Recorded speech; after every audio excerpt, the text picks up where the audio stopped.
Alors, on est dans la partie 2 du démontage de la BM. J'ai plutôt pas mal avancé, je vais vous montrer ça. Donc il reste plus grand chose à part le moteur et la boîte. Là, j'ai défait les supports des deux côtés. J'ai défait les supports de boîte, j'ai déconnecté la transmission. Je vais vous poser, puis on va essayer de lever ça à la chèvre, voir si ça vient.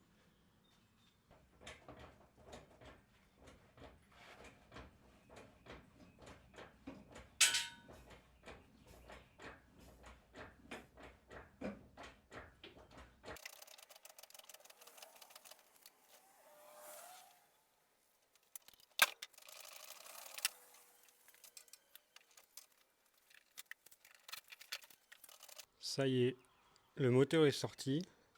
Alors faut pas être trop regardant, hein. J'ai peut-être un peu frotté. C'est peut-être un peu mouillé aussi parce que j'ai peut-être un peu oublié de déconnecter la durite qui était là, qui était reliée directement au vase d'expansion.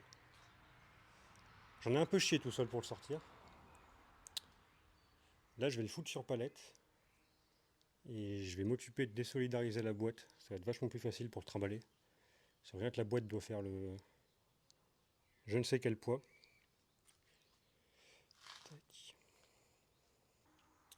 Ça y est, le moteur est posé. Il me reste encore un peu de bordel à ranger pour ce soir. Je pense que dans le prochain TikTok, on va pouvoir commencer à démonter le système ABS, le maître cylindre, peut-être la ligne.